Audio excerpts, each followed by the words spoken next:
So first we're gonna pry the nails out. There should only be 2 nails in the bottom holding this on, right on either corner. There's a nail hole there, but as we can see from this one, it's cracked, and usually when they're cracked it's because they didn't nail in the nail hole.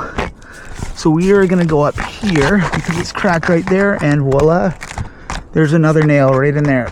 So we're gonna pull that out. These ones are coming out quite a bit. Hopefully that's it. Nope, there's another one up top. Isn't cracked yet, but probably will be shortly. Let's pry that nail out. And we're just trying not to damage the shingles. So we pull it out. As you can see, this nail is just starting to crack. This one's cracked all the way in and causing this thing to leak. Oh, and this one on this side was also. Didn't even see that. Okay, so we're gonna grab a new vent.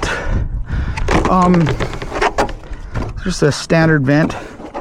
So when we're installing, we want our shingles to be inside this, because this keeps any water that comes down here from not going this way, that way as well. And today we're gonna try to just nail in either corner.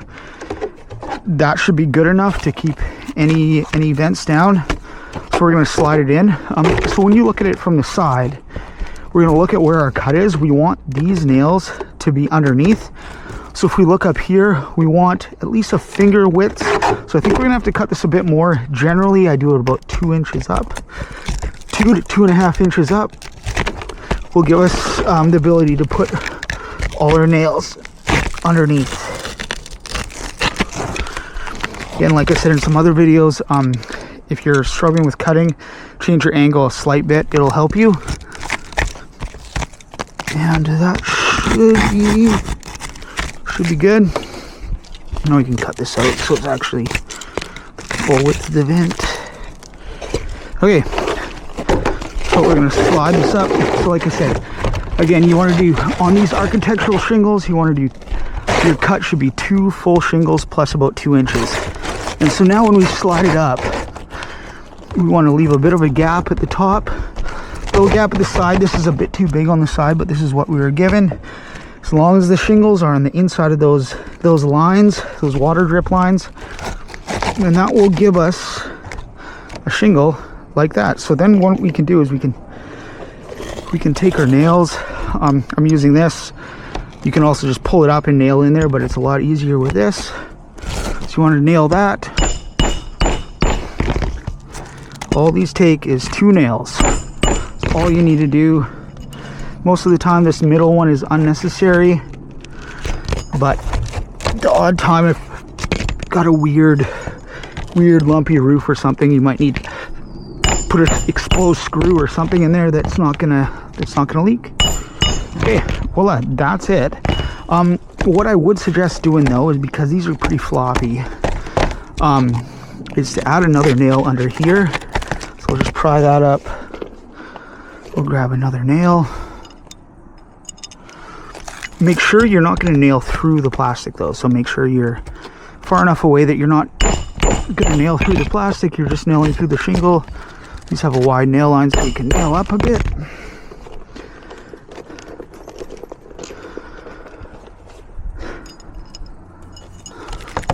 I'll do the same on this side.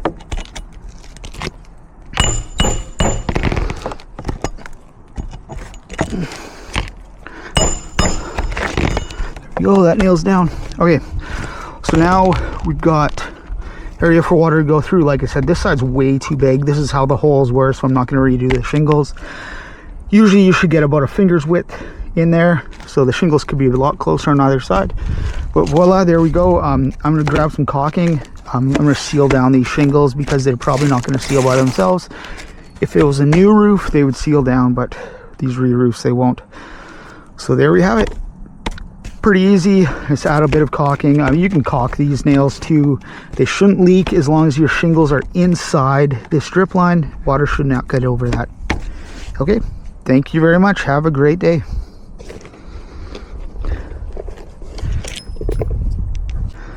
Okay guys, here we are. I'm just going to show you the tools that we're going to need today.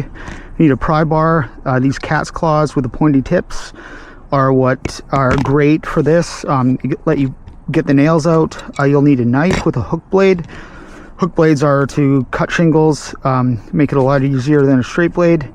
And a roofing hatchet or any regular hammer will work. And if you're doing this a lot, these roof snakes are great. They're not necessary, but they just allow you to nail underneath shingles a little easier. And obviously some roofing nails. We use hot dip 1.25" roofing nails, which work great. Okay, here we go. So first we're gonna pry the nails out. There should only be 2 nails in the bottom holding this on. Right on either corner, there's a nail hole there, but as we can see from this one, it's cracked, and usually when they're cracked it's because they didn't nail in the nail hole. So we are going to go up here because it's cracked right there, and voila, there's another nail right in there. So we're going to pull that out. These ones are coming out quite a bit. Hopefully that's it. Nope, there's another one up top.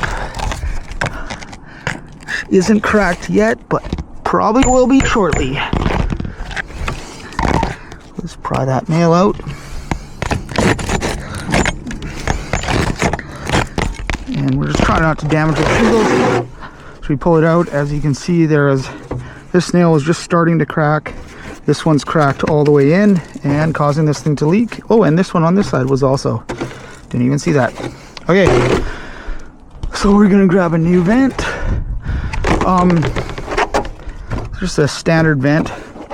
So when we're installing, we want our shingles to be inside this because this keeps any water that comes down here from not going this way, that way as well. And today we're gonna try to just nail in either corner.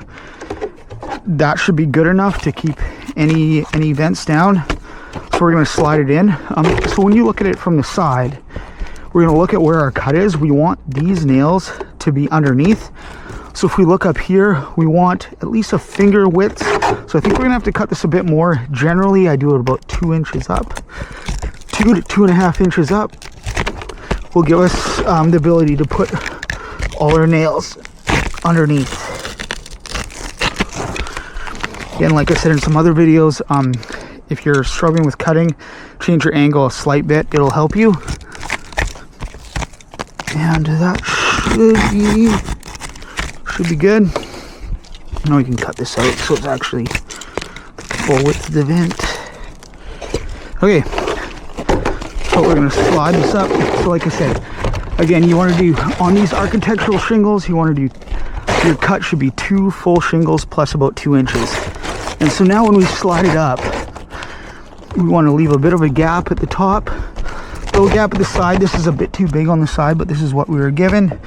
As long as the shingles are on the inside of those lines, those water drip lines, and that will give us a shingle like that. So then what we can do is we can take our nails.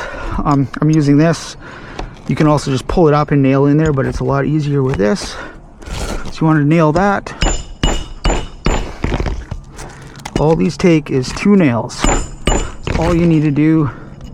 Most of the time this middle one is unnecessary, but the odd time if you've got a weird lumpy roof or something, you might need to put an exposed screw or something in there that's not gonna leak.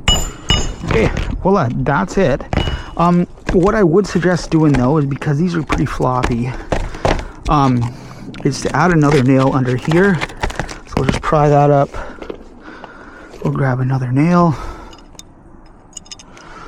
Make sure you're not going to nail through the plastic though, so make sure you're far enough away that you're not going to nail through the plastic, you're just nailing through the shingle. These have a wide nail line so you can nail up a bit.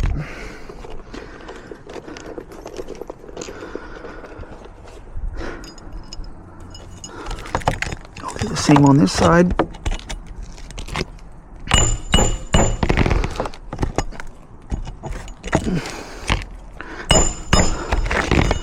There we go, that nails down. Okay, so now we've got area for water to go through. Like I said, this side's way too big. This is how the holes were, so I'm not going to redo the shingles.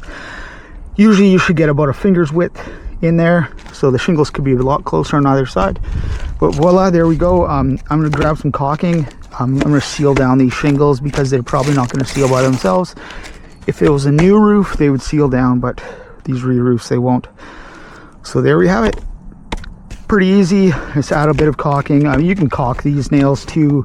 They shouldn't leak as long as your shingles are inside this drip line. Water should not get over that. Okay, thank you very much. Have a great day.